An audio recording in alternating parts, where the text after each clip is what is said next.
একজন মানুষের প্রতি একটি গোটা জাতির কতখানি অন্ধ ভালোবাসা থাকলে তারা নিজেদের জীবনের সমস্ত মায়া তুচ্ছ করে রাজপথে নেমে আসতে পারে। তেহরান আজ বিশ্বকে সেই অবিশ্বাস্য দৃশ্যই দেখাচ্ছে।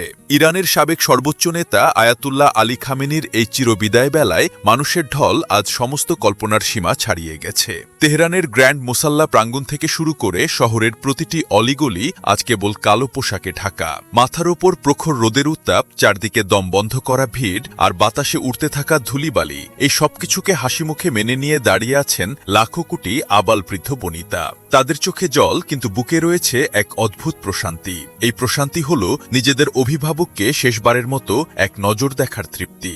ঘণ্টার পর ঘণ্টা দাঁড়িয়ে থাকার ক্লান্তি তাদের স্পর্শ করতে পারছে না, কারণ তারা জানেন তাদের এই উপস্থিতি কেবল একটি জানাজায় অংশ নেওয়া নয়, এটি হল ত্যাগের মহিমাকে নতুন করে সংজ্ঞায়িত করা। এদিকে কোটি মানুষের এই বাঁধভাঙা জনস্রোত প্রমাণ করছে যে কি আদর্শ যখন মানুষের রক্তের সাথে মিশে যায়, তখন মৃত্যুও সেই আদর্শকে মুছে ফেলতে পারে না।